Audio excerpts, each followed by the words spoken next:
Okay. What we're going to do today is we're going to look at 4 different categories of relationship between a wife and her husband. A woman and her husband. And these relationships, we're going to get to them from some analysis. Now, I hope I don't lose you here, but in Torah you can't just say anything you want. You can't just make up a theory. There has to be some grounding to it. There has to be some basis.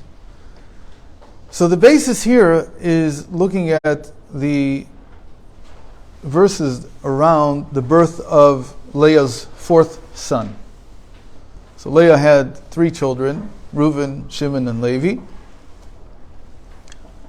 And when they were born, each time, she said why she named them these names. Reuven, she said, Ra'ah Hashem be'oni. What does that mean? So, it doesn't mean anything good. She named her son, her first son, based on her pain. What kind of pain did Leah have? She was Yaakov's first wife, but she felt hated. She felt that he hated her. Why? Because he really wanted to marry her sister. And suddenly she shows up because her father is a swindler. And he cheated Yaakov, so now he's stuck with Leah. So he also married Rachel 7 days later, but now he's stuck with this woman he didn't want. So naturally she feels rejected. The most natural feeling she can have. And she gave voice to her feelings in the names of her first 3 children that she gave birth to. Then Shimon, what did she say about Shimon? Shama Hashem kuli. Hashem has heard my voice. The third one, she says, it sounds a little bit better already. She says, Ata ilaveh ishi elai. Now, after I have 3 sons, and Rashi says there, why after 3 sons? What's so special? Because he already had 4, they knew or they thought or they had a premonition, whatever it was, that Yaakov would have 4 women altogether, 4 wives, and then each one would have a fourth of the number of tribes. And since there's 12 tribes, so they knew that each one was supposed to give birth to 3. So now that she's fulfilled her part, she's given birth to the 3rd child. And there's no other children, by the way. Rachel has not had anything. And he hasn't even married the 2 other wives who were the maidservants of Rachel and Leah. So, but she says, now I fulfilled my duty.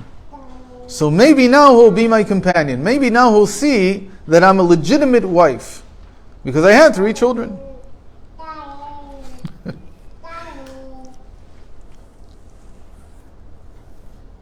Why did she? What's the deal with children? Why is she involving children? Because there's a simple thing that the Chazal say, the sages say, "En isha ela lebanim." Says when a man marries a woman, his expectation is that they'll have children. That's an expectation. It's a normal expectation. Why? Because the Torah told him, "Purvu milut haaretz v'chipshua." You have a mitzvah to have children. The woman, it's a big question whether it's a mitzvah or it's just close to a mitzvah or she's an accessory to the mitzvah. All kinds of questions. Let's say it's not as clear as it is by the man. So he wants to fulfill his mitzvah. So he says, okay, I need a wife. I can't do it by myself. And so that's his expectation. So now she feels that she's fulfilled the expectation. Since she's fulfilled the expectation, how could you be at least not on normal terms with someone who just help you do something that's so central to your life? Again, it sounds very, like some kind of merchant agreement, some contract, as it were. But there is that element exists in marriage, especially when lechatchila, to begin with, he wasn't interested in marrying her. He didn't want to, but now she's given him children. So there's a basic understanding that the relationship between a wife and a husband has a lot to do with the children.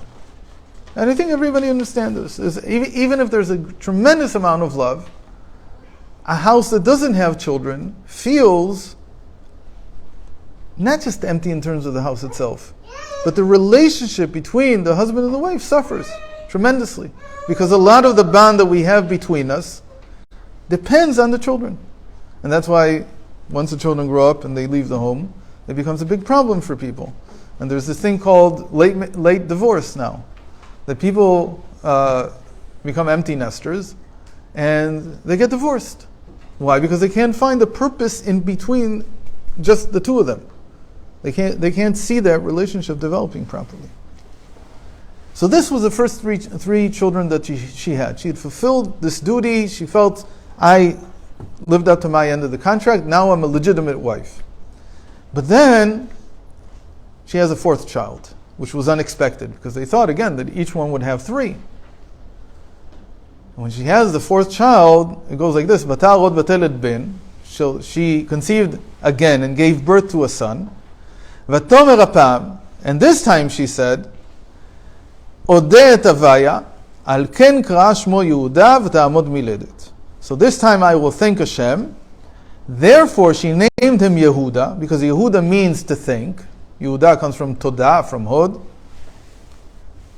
But then the Torah adds a very interesting, two more interesting words that are very surprising. V'ta'amod miledet, she stopped giving birth. So one would say, what do you mean? Why did she stop giving birth? Yaakov stopped being with her? No. So what do you mean? How can she stop giving? If you tell me they had contraception, okay, so maybe I can understand. She went to a Rav and a Posek and he told her, you already have enough children. You can take a break. But obviously that's not the case. So what does it mean she stopped giving birth? She just turned the switch off? What did she do? How do you stop giving birth? So a lot of the commentaries say this is a negative thing. It sounds negative because maybe she became ill, maybe something happened to her, but she stopped giving birth. But in Chassidus this is explained that she stopped giving birth willingly. She decided she didn't need any more children. What do you mean? She had 2 children afterwards. She had 2 more sons, then she had a daughter. So it's not that she couldn't give birth. It's not that something happened to her physically. She didn't need to give birth anymore. She didn't need to conceive anymore. It's like something willingly in her changed. And the explanation is that when she had Yehuda, she graduated from an understanding that her relationship with Yaakov was based on children, and she moved on to a different understanding of the relationship. And we said that the basis of the relationship starts from having children, but at some point you have to mature beyond that. Like if you're an empty nester and you don't understand what to do without children, you're in trouble. So at some point you have to go beyond that. So some people just use inertia and they somehow get through the last 30 years of their lives or however long that lasts. But that's not the ideal. The ideal is that even when we're still young and the glamour and romance and so on of the beginning of the relationship is over, I have to develop a new way to look at this relationship. And what we'll see now is that this is related intrinsically to Yehuda. Yehuda was the signpost, or if you want, the essence that came down into their lives, especially into her life, because Yaakov is not mentioned here, is not even part of this. But it's what changed the way that she looked at him and the way that she looked at her relationship with her husband. And so when it says she didn't conceive anymore, but she didn't give birth anymore, what it's saying is that she didn't need children in order to base her relationship on. She could now base it on something else. So if I would ask you, there's no more children, or God forbid somebody doesn't have any children at all, how can you base a relationship without children? How can you have a home without children? Take the children out of the equation. What's the home based on then? What? So that's a very, broad term. I wonder if I can have some more hot water. Is it possible? Yeah.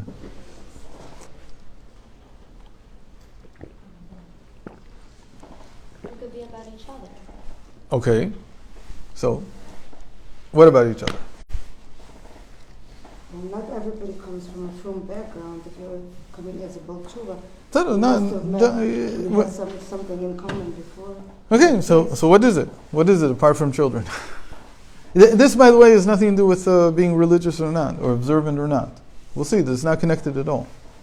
This is basic human relationships. This is a process that every woman has to go through, whether she likes it or not. Again, if she doesn't go through it, so she's going to stand at what we call at an empty trough, or broken trough, nothing to drink when you get older. You have to figure out what the relationship is about that's deeper than just having children.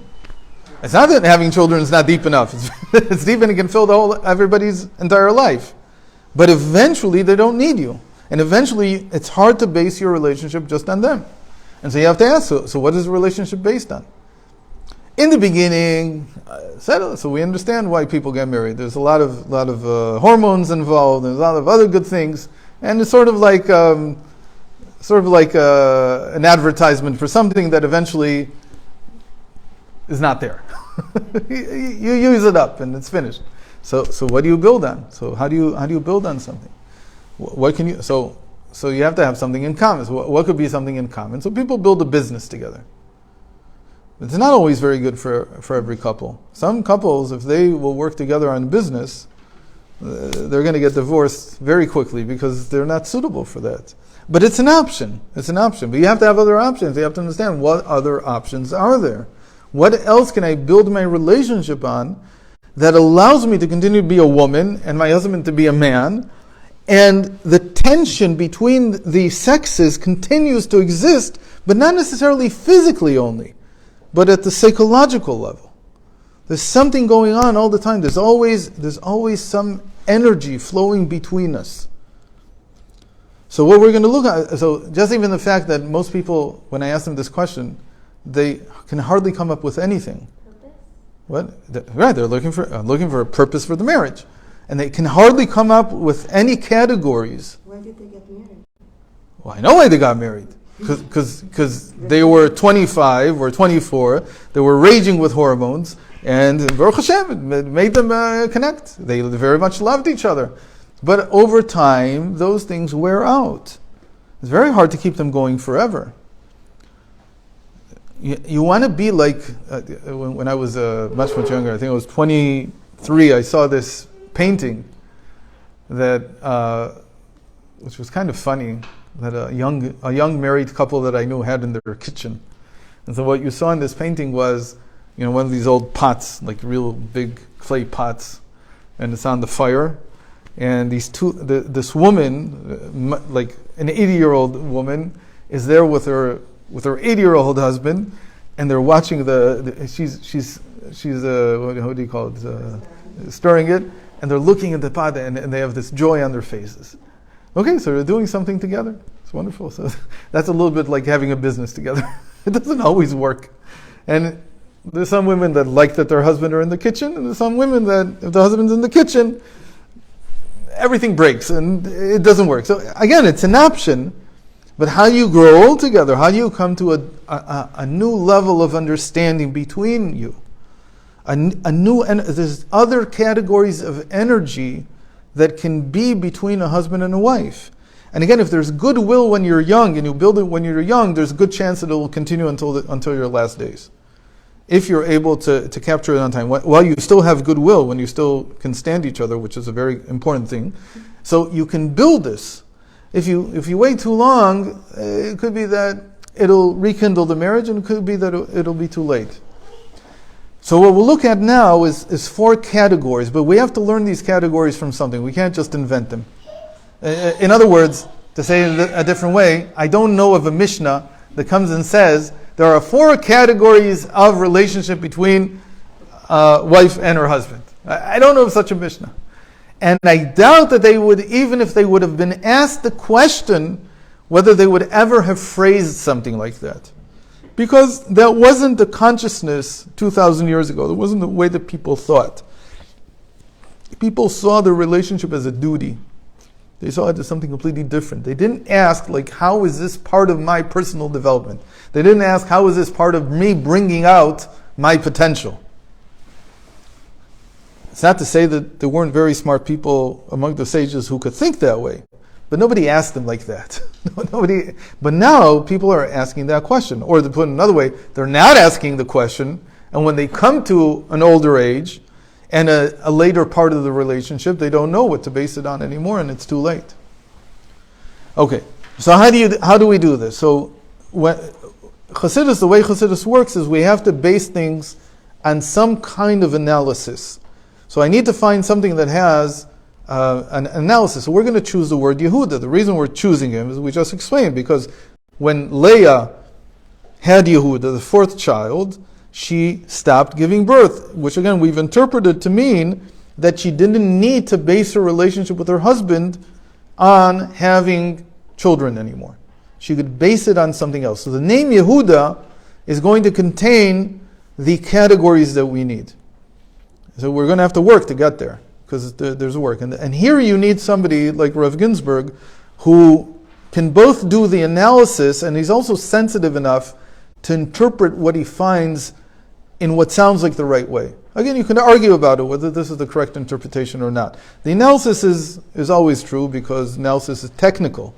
And it's also, because of that, a little bit boring.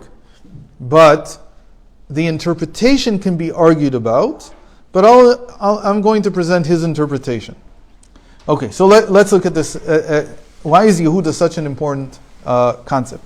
So the whole idea of marital harmony in Yiddishkeit rests on Rabbi Akiva and his wife, Rachel.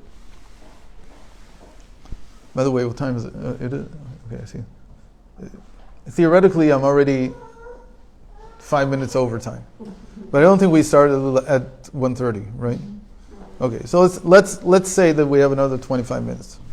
And then if you want, we'll add, extra time.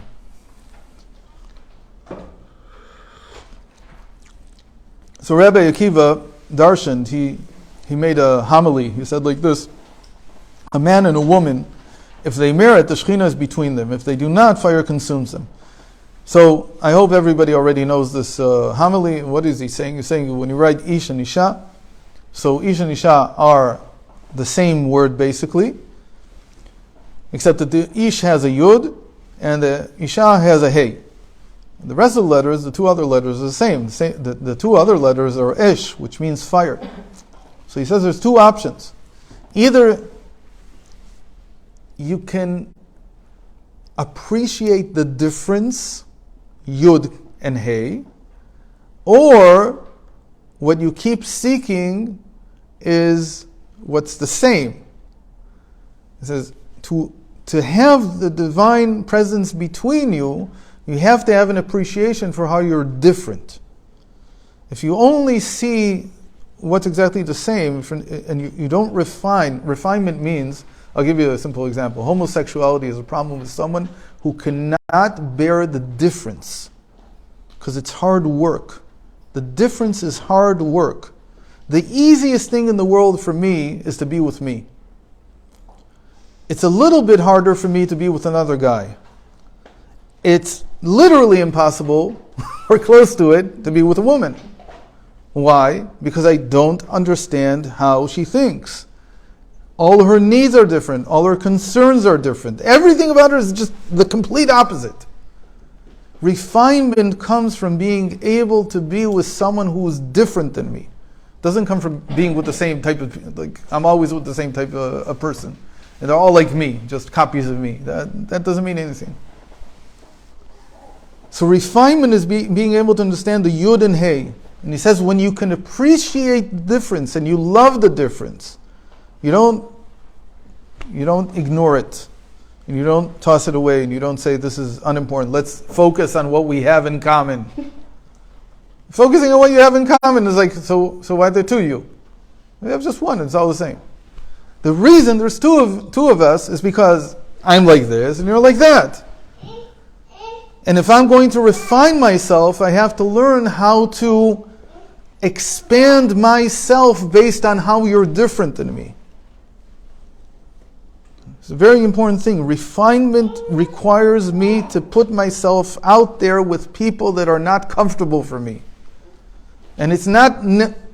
I had a teacher, his name was Menachem Fruman. And he and his wife were the modern day equivalents of Rabbi Akiva and Rachel. Really. And one time she told me, he never said this. I think he said it to other people, I never heard it from him. She said to me, every single day we're certain, like when we start the day, that we're not going to be together at the end of the day. That's what she said. Now, it's very strange because when you see them, you see two people who were madly in love until the last day of their lives, which is not normal. That doesn't happen. So how did it happen? Because they never took their relationship for granted. They worked on it every single day. I didn't understand it at the time. I thought she was telling me like some miracle was happening. But when they woke up in the morning, they didn't feel that it would be possible to go to sleep knowing that they were still married. Because it was every single day and they worked hard. But that was because they worked so hard, like that's where they got their mad love from. They couldn't have more passion than this couple had. Eventually, it ended when he passed away when he was 66.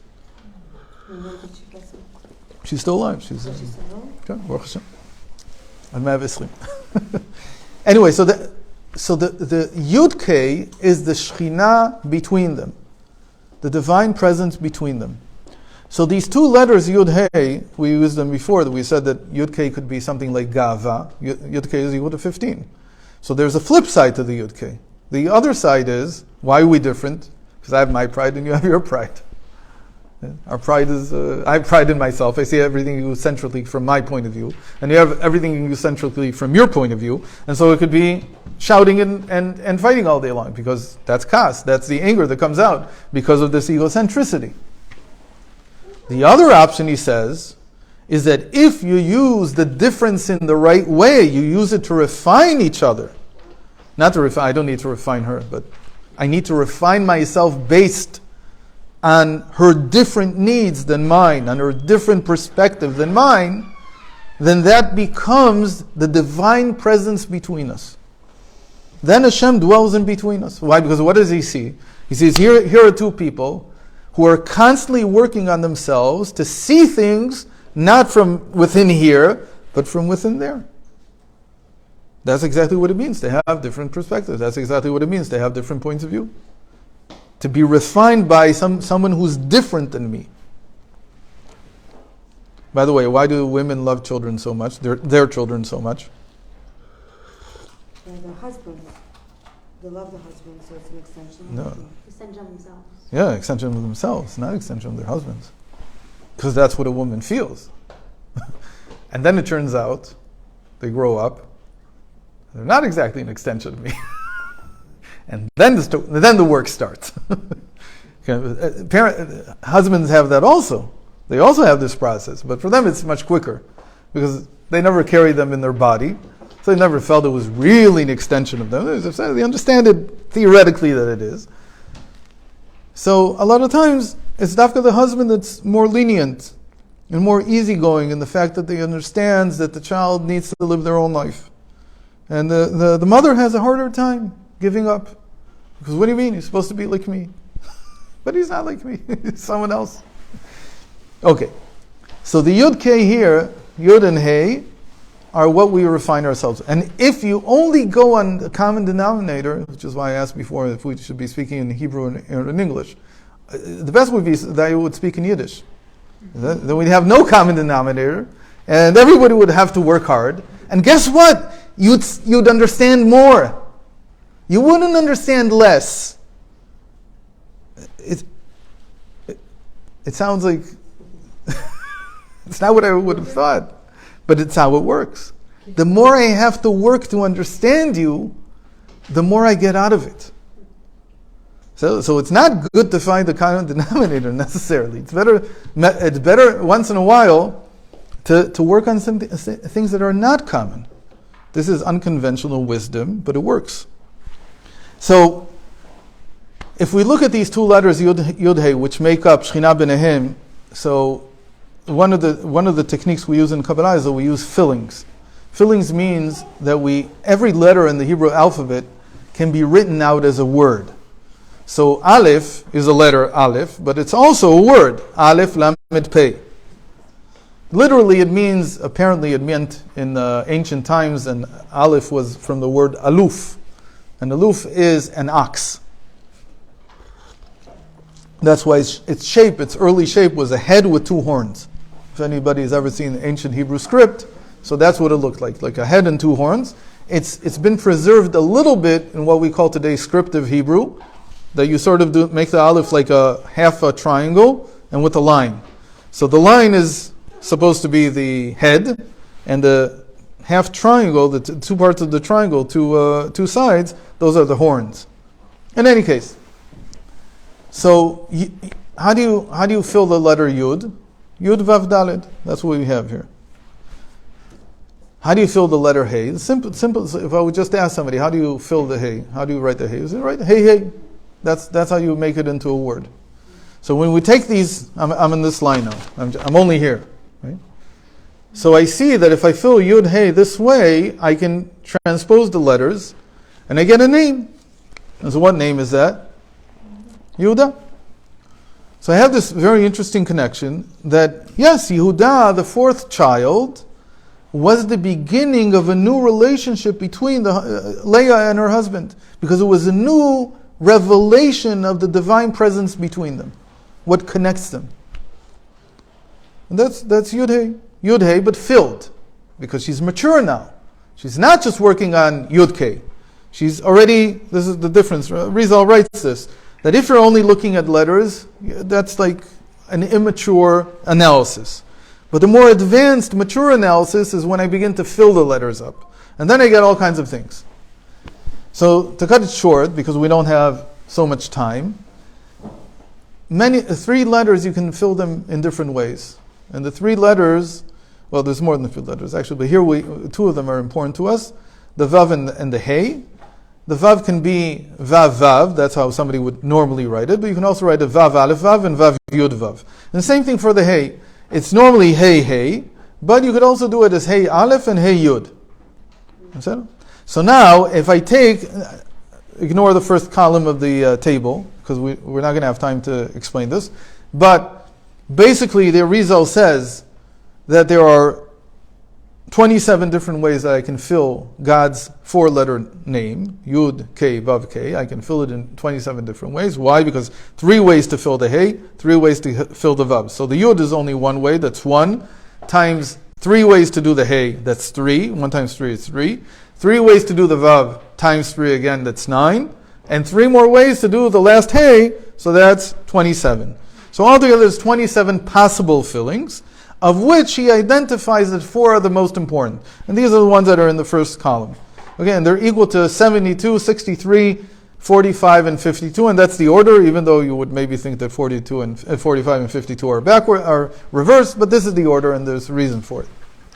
Now what we want to do is we only want to look at the filling of the first 2 letters, Yud Hey, because we said that those 2 letters, Yud and Hey, they represent the marital harmony. They represent the connection that is made between the husband and wife. So now we have to understand, what do these mean? What does it mean that Yud and Hey? So Yud, where did the Yud come from? From the husband or from the wife? From the husband. So the Hey came from the wife. So what do we see here? That the husband is always the same. He's always Yud Vav Daled. This is always his filling. Whose filling changes? Only the woman's. So that's why this whole class is for women and not for men. Even though at a higher level of analysis there's a difference between all 4 Yuds here. But we don't have time for that today. So that's a second level of analysis already. It's actually everything I'm teaching today, maybe not everything, but a lot of it was in Vayechi of wisdom. Not wisdom, but wonders. I don't know if you can still get it on the internet, on inside the wonders. Let me show you. Yeah, this is for this week. But inside, no, How do we get it if we're in America? We don't? No, these are distributed. You can get them. You can get them. The whole point is you can get them. So I see that we're still missing. There's a link that should be here on the inside cover of where to get all the previous back issues. They're all on the internet, so you can read them. But in any case,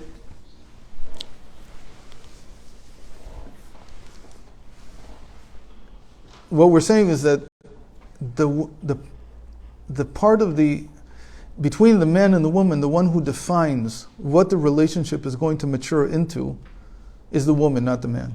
She has to choose which filling she is. It's like she says, how am I maturing? In what direction? Where do I want this relationship to go? He's always the same. He's going to respond the same way, at least in first approximation. He's going to respond the same way each time. First of all, let's look at what his response is. What does Yud Vav Daled represent? What kind of psychological process what kind of psychological process does it represent? It represents that the Yud, which is aloof, it's like a point above, is drawn down with a Vav in order to become or connect with the Daled. The Daled represents the wife. Daled always is the letter that's connected to the feminine. We don't have time to explain every single image here, but that's the idea. I didn't write it out. I'm just saying that the Yud Vav Daled, we're looking at the chart. I'm just saying that the Yud Vav Daled means that he, to say it another way, the moment that you decide, that the woman decides how she wants the relationship to mature, his task is to come and meet her. He's not deciding. It's like almost what we're saying is that in the beginning of the marriage, who was it that decided to get married? Man. Okay. Because we say that he has to decide that he wants this woman. And so we say that the man is Mekadesh Isha. He sanctifies her. He weds her. But when you grow older, it's reversed. And now she has to decide what she wants the marriage to be based on. It's now her responsibility. Before it was his, now it's hers. He defined it before, now she defines it. From what age is it approximately? It doesn't matter. I think it starts in the people that are very, very wise. It's after the first year. After which? After the first year, they begin to understand that they need something more here. And the people that are not so wise, they might go through their entire life and not realize that they have to make this transition. But men in general are less mature. That's why they can't make this change. I know, so women are supposed They can decide to marry, but they can't decide to make this shift in the marriage. They can't decide to base the marriage upon something deeper than just the love, deeper than just affection. No, but if you're married according to the Torah and mitzvahs, the man is the one who learns. He is in the Kabbalah. So what? And he gives it to the wife. If he is...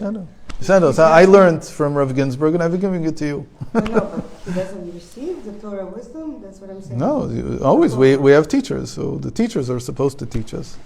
And then theoretically, if the world, what you're saying is, if the world was more organized, say it that way, then I would be teaching a class to men, and then they would go home to your husbands, and they would go home and tell you, look, what I heard today is that we're now at a stage of our marriage that you have to decide what you want it to be. So that's how they receive it. They receive it from a teacher. They're not prophets. They don't walk around and suddenly something falls down on them, right? Okay, so she decides what kind of, but here, notice that the first two are the same. Hey Yud, Hey Yud. It's just how it works out because because of the way the four fillings are. So the Hey is filled the same way in the first two rows.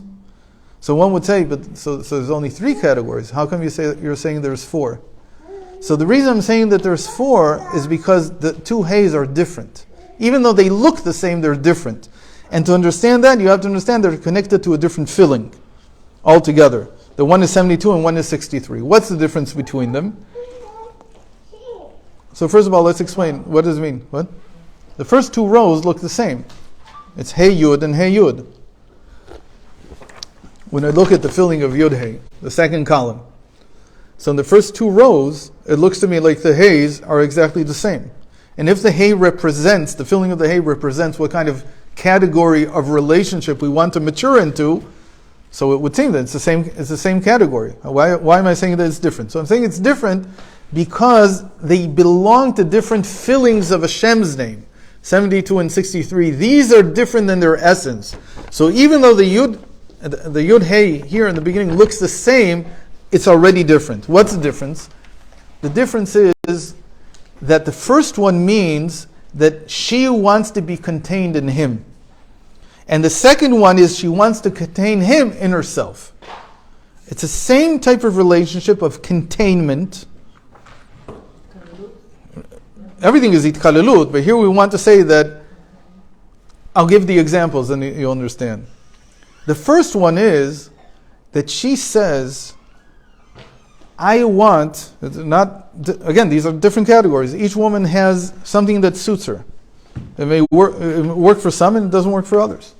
So she says, I see that he has tremendous, the easiest thing for me to give is a religious example, but he has tremendous nullification to Hashem. She says, look, he doesn't miss a single davening. He always goes to his learning and he never misses anything. And even when he's sick, he's 100% committed to it. And he'll never do something against halacha. She says, I see his tremendous commitment to Hashem. Tremendous nullification. He says, I want to have that also. And so she's saying, I want to contain myself in a particular trait that he has. It could be something else, but again, I said it's easiest for me to give a religious trait. That the person has selflessness. Another one could be that he has tremendous dedication to his job. And she says, I want to have that type, the way that he has dedication to his job, I want to have dedication to my house, to my home, to him. I want that commitment. I want to learn it from him. So I want to contain myself, as it were, inside him. That's called Haven b'chokhmah. That the Bina goes into the Chokhmah. Bina here is the woman, and she goes into her husband. The second level is exactly the opposite. She comes and says, I want him to be contained within me. What does that mean? How can you want your husband to be contained in you? It says, I'm building the home. I'm building something that's not just children here. It has nothing to do with that. It could be, but it's not because of the children. I'm building a home that has a particular meaning. Meaning, in other words, I want him to, he also has to come down into this to understand this. I want him to feel that this is the same way. This home is to him the way that the body is to the soul. All of us feel that if we were missing a limb, we'd be limited in being able to express ourselves. We wouldn't feel that we're us. I mean, we'd still be us, but without the body, we have no way of fulfilling what we want to do. We have no way of carrying out our potential. So I want to make the home in such a way that he feels all the time that this is where he wants to, this is what allows him to be who he is. I want to create the body of the marriage, as it were. The body of my husband. That he needs this home. I want to create that body. That's called Chacham bebina. That Chochma, the male, goes into the female. Again, it could be that he doesn't understand this. He doesn't do the Yud Vav Dalet. He doesn't understand that he needs to come down. But that's okay. That's what marital therapy is about. Marital therapy is 99% of it is explaining to the man that you have to come down into whatever your wife is building. Because she's building it. Because that's what it means, that Vayiven Elokim Tatzela, Bina Yetera Nitna Ba'isha, that she has extra understanding, and that extra understanding is called Bina, even though grammatically it's the wrong interpretation, as it were, that the sages give. But they mean it, they say that she builds, and he has to learn how to come down into that. But the same thing is if she wants to contain herself within my character trait, a certain trait, I also have to come down to meet her. How do I come down to meet her? That I don't come and say, this is not for you. You don't have to be this way. No, on the contrary. If she's inspired by a character trait that I have and she wants to elevate herself into that, then to come down to her is to be the most gracious, call it host for that. But in the same way, she's the most gracious host for him coming down into the home and feeling that the home is where he expresses himself. Again, this has nothing to do with children. It's like it's creating. It's easiest when you think about what if my husband is an artist, let's say. So I come and say I'm going to build a home that is around the art and around the needs of the art, and it's mine. It's not. I'll give you an example. Who did that? Who created a home that was entirely based on her husband's art? We started off with him. He said Rabbi Akiva. What was Rabbi Akiva's art? Torah. So what kind of home did she build? How? What did she do? She did something that is almost unheard of. She let him learn as much as he needed. If you don't believe that this is, I always thought that was an exaggeration, until I heard there's a rebbitzin in Israel called Cook, and they live in Tveria, and she told the same story. In the beginning, I sent my husband. I saw that he needed to learn, so I sent him away I told him, don't come back on Mondays. I don't know. You can stay in the yeshiva and continue to learn. Now, at first, someone thinks, how am I building a home this way? It doesn't sound like it's a home. But it's not true. It is a home. In other words, he becomes tied to the way that this home allows him to express his art. There's all kinds of needs for different types of art. Torah has a need, which is called that you have to be up in the middle of the night learning. So the woman can't bear it. If she decides she can't, so he won't feel that he's at home. He'll feel that he has to go look for himself somewhere else, or he'll constantly be frustrated because he's not exercising his art. He's like a soul without a body. So she decides she wants to give it a body. But the amazing thing is that what happens when he becomes a tremendous Talmid Chacham? What did Rabbi Akiva say? He said the truth. He wasn't flattering her. He was saying exactly what he felt. He told the students, yours and mine is hers. It all belongs to her, because without her building this home, I couldn't do anything of this. This is all hers. It's like a decision. If you want him to come down into your home, what you're doing actually is you're saying, this is my thing. And it becomes yours. Now, if the husband doesn't understand that, then again, you have to go to therapy and help him understand it. But when it works, then his feeling is, what do I think in the end? That, say it like this, if I have possessions in the world, do I say it belongs to my soul, or do I say it belongs to my body? What do I feel? All my possessions, like in the end, they're material. They're things that are related to my body, my house. So I signed that it's mine. I paid physical money for it. It's a feeling that it's something in the world.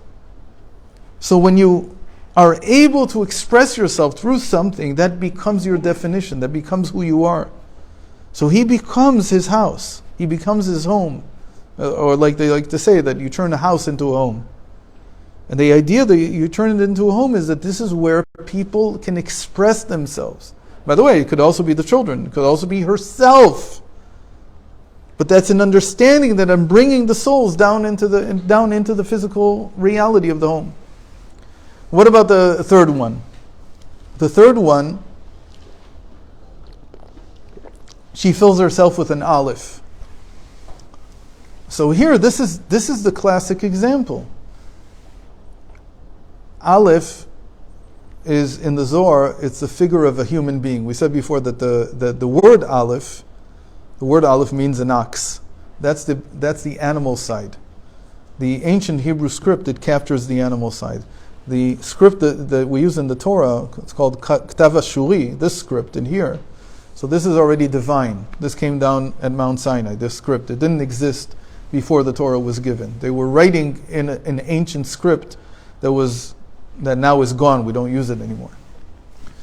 But this, the Zohar says, in Aleph in this script is a human. It's the shape of a human. Look at the Aleph. It's like a stick figure. It's like a person. What does it mean that she fills herself with an Aleph? That she comes and says that I want to make more people in our image. I want to make humans. So this is about the children, but not necessarily only the children. It's also could be about students. It could be many things. Or if the husband is a teacher, or if he's a mentor, or whatever it is. And she comes and says, I want our relationship to be about creating people. So every Chabad family is usually this example. It's Hey Aleph. That the woman decides that her house is going to be a place, a foundry, where you create human beings. So it's children in a certain sense. It could be their own children, but it could be other people. It doesn't have to be necessarily their children even. She comes and says, this is what the house... By the way, if you want a good, long, happy marriage, you open a Chabad house. It's very easy. That was the Rebbe's idea. And that's why you can't have a Chabad house if you're single. It simply doesn't work, because the whole point of a Chabad house is to make people. So who decides that we want to make people? The wife does. The man can decide all he wants. But if she didn't mature into this, like we like to say, how do you become a rabbi? How do you become a rabbi? So people will say, oh, you have to go learn, you have to go take tests, it's nonsense. You don't have to learn, you don't have to know anything. So rabbi is not like being a doctor. You don't have to have some kind of credentials. Anybody can call themselves a rabbi. So what do you need to be a rabbi? You have to marry a rebbetzin. It's that simple. That's what it means. Because what they're saying is, this couple is saying, the wife is saying, we want to create people. That's what we want to do. That's the Hey Aleph. That's our interest. That's where we're maturing to. The last one is the most interesting. The last one comes and says, supposedly she wants to duplicate herself. Because it's hey. Right? The last level here. What does it mean? Why would a woman want to duplicate herself? What, she wants to have competition with her husband? She loves herself. What? She loves herself. But why would she want, if she loves herself, why would you want to have competition? Who can guess? Why would a woman want to make others like her?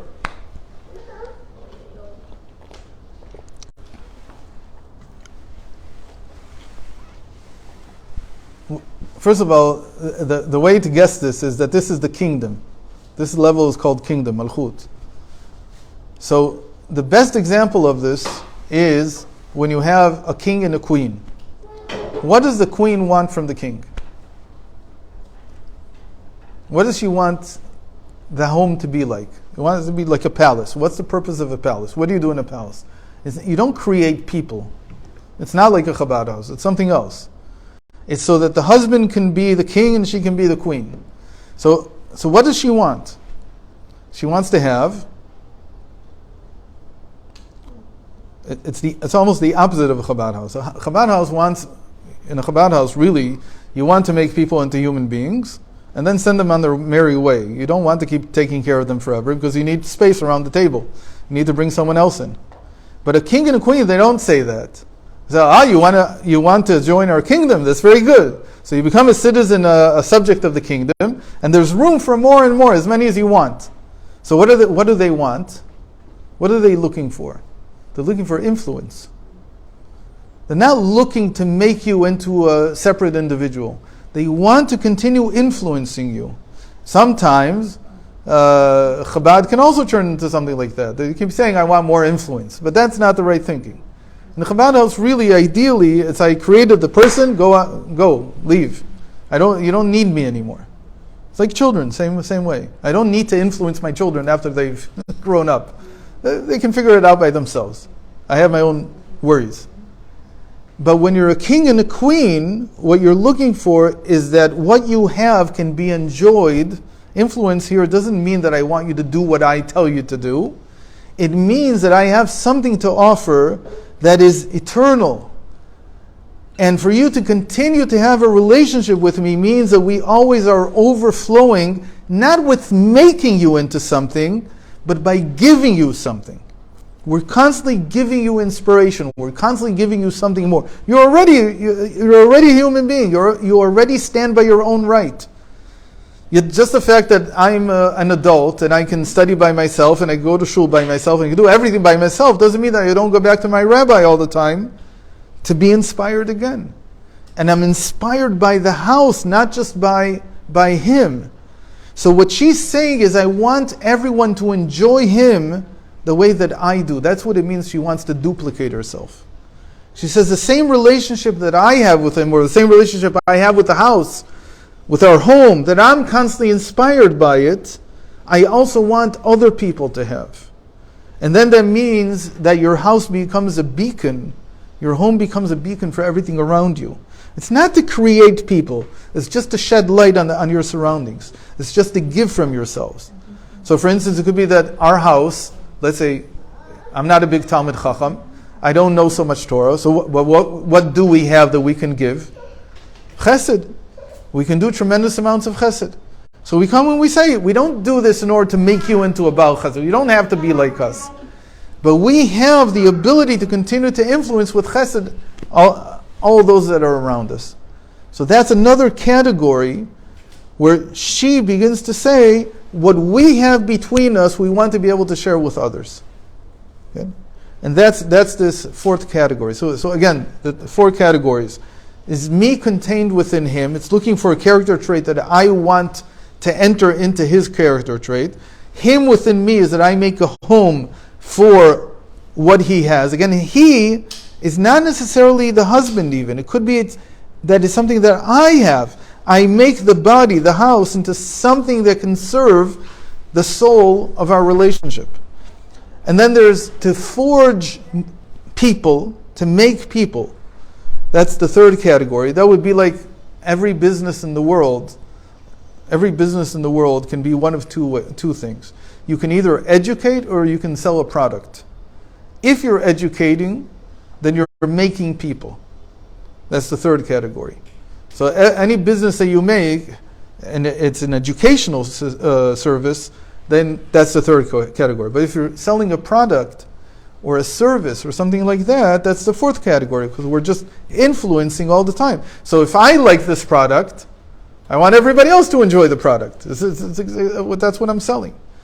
So these four categories, again, I'm saying them a little short now and in more abstract language, but you can take each one of these and apply it to different types of relationship that matures between the husband and the wife, between the couple.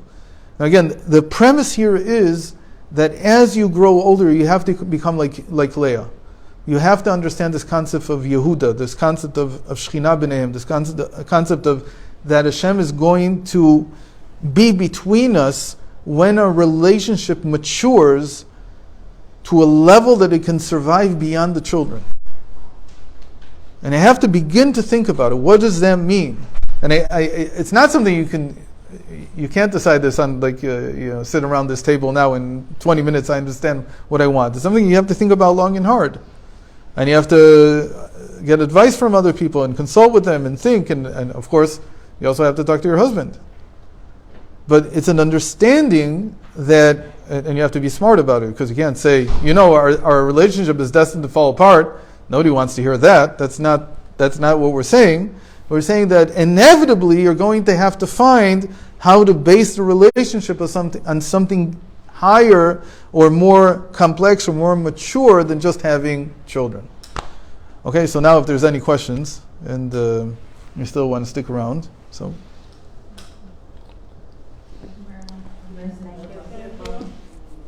No questions. Wow.